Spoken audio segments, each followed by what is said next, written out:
Hello, welcome to the Food Frames. ಇವತ್ತಿನ recipe Chikkapete pulao. ಮಾಡೋದಕ್ಕೆ ತುಂಬ ಈಸಿ, ಟೇಸ್ಟ್ ಅಂತೂ ಸಕ್ಕತ್ತಾಗಿರುತ್ತೆ. ಹೇಗೆ ಮಾಡೋದು ನೋಡೋಣ.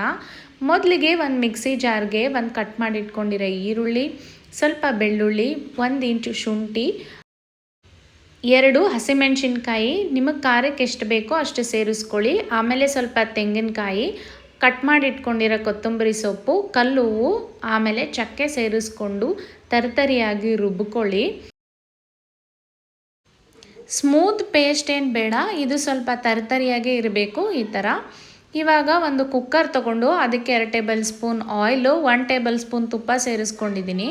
ಅದು ಬಿಸಿ ಆದಮೇಲೆ ಅದಕ್ಕೆ ಚಕ್ಕೆ, ಲವಂಗ, ಏಲಕ್ಕಿ, ಒಂದು ಮೊಗ್ಗು ಮತ್ತು ಮೇಯ್ನಾಗಿ ಕಸೂರಿ ಮೇಥಿ ತೊಗೊಂಡಿದ್ದೀನಿ. ಇವಾಗ ಇದಕ್ಕೆ 1 ರಿಂದ 2 ಕಟ್ ಮಾಡಿಟ್ಕೊಂಡಿರೋ ಈರುಳ್ಳಿನೂ ಸೇರಿಸ್ಕೊಂಡು ಈರುಳ್ಳಿ ಬ್ರೌನ್ ಆಗೋವರೆಗೂ ಚೆನ್ನಾಗಿ ಆಯಿಲಲ್ಲಿ ಫ್ರೈ ಮಾಡ್ಕೋಬೇಕು. ನೋಡಿ, ಈ ಥರ ಬ್ರೌನ್ ಆದ್ರೇ ಟೇಸ್ಟ್ ಚೆನ್ನಾಗಿರುತ್ತೆ.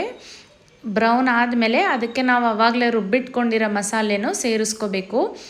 ಅದಾದಮೇಲೆ 1 ರಿಂದ 2 ನಿಮಿಷ ಆ ಮಸಾಲೆ ಆಯಿಲಲ್ಲೇ ಫ್ರೈ ಆಗಬೇಕು. ಸೊ ಫ್ರೈ ಆಗಕ್ಕೆ ಬಿಡಿ. ಮಸಾಲೆ ಘಮ ಅನ್ನುವಾಗ ಅದಕ್ಕೆ ಸ್ವಲ್ಪ ಉಪ್ಪು ಸೇರಿಸ್ಕೊಳ್ಳಿ. ಇವಾಗ ತರಕಾರಿ ಸೇರಿಸ್ಕೊಳ್ಳೋಣ. ಮೇಯ್ನಾಗಿ ಬೇಕಾಗಿರೋದು ಬದನೆಕಾಯಿ. ನಾನಿಲ್ಲಿ ಬದನೆಕಾಯಿ, ಬಟಾಣಿ ಮತ್ತು ಕ್ಯಾಪ್ಸಿಕಮ್ ತೊಗೊಂಡಿದ್ದೀನಿ. ಬದನೆಕಾಯಿನ ಮರೀದೇನೆ ಈ ಚಿಕ್ಕಪೇಟೆ ಪಲಾವ್ಗೆ ಹಾಕ್ಕೊಳ್ಳಿ, ಅದೇ ಒಳ್ಳೆ ಟೇಸ್ಟ್ ಕೊಡೋದು. ಇವಾಗ ಈ ವೆಜಿಟೇಬಲ್ಸ್ ಎಲ್ಲ ಆಯಿಲಲ್ಲಿ 1 ನಿಮಿಷ ಫ್ರೈ ಆಗಬೇಕು ಚೆನ್ನಾಗಿ. ಆಮೇಲೆ ಅದಕ್ಕೆ ಕಟ್ ಮಾಡಿಟ್ಕೊಂಡಿರೋ ಟೊಮೆಟೊ, 1 ಹಿಡಿ ಪುದೀನ ಸೊಪ್ಪು ಹಾಕ್ಕೊಂಡು ಅದನ್ನು ಚೆನ್ನಾಗಿ ಫ್ರೈ ಆಗೋಕ್ಕೆ ಬಿಡಿ. ಒಳ್ಳೆ ಗಮ್ ಅಂತ ಸ್ಮೆಲ್ ಬರ್ತಾ ಇರುತ್ತೆ. ಈ ಟೈಮ್ಗೆ 1 ಟೇಬಲ್ ಸ್ಪೂನ್ ಧನಿಯಾ ಪುಡಿ, ಸ್ವಲ್ಪ ಗರಂ ಮಸಾಲ ಸೇರಿಸ್ಕೊಳ್ಳಿ. ಈಗ ಇದಕ್ಕೆ ತೊಳೆದಿಟ್ಟಿರೋ ಅಕ್ಕಿ ಸೇರಿಸ್ತಾ ಇದ್ದೀನಿ. ಅದಾದಮೇಲೆ ಅಕ್ಕಿ ಎಷ್ಟು ಬೇಕೋ ಅಷ್ಟು ನೀರನ್ನು ಸೇರಿಸಿ ಉಪ್ಪು ಖಾರ ಒಂದ್ಸಲಿ ಚೆಕ್ ಮಾಡಿಕೊಂಡು 2 ರಿಂದ 3 ವಿಜಿಲ್ ಕೂಗಿಸಿದ್ರೆ ಸಕ್ಕತ್ತಾಗಿರೋ ಚಿಕ್ಕಪೇಟೆ ಪಲಾವ್ ರೆಡಿನೇ.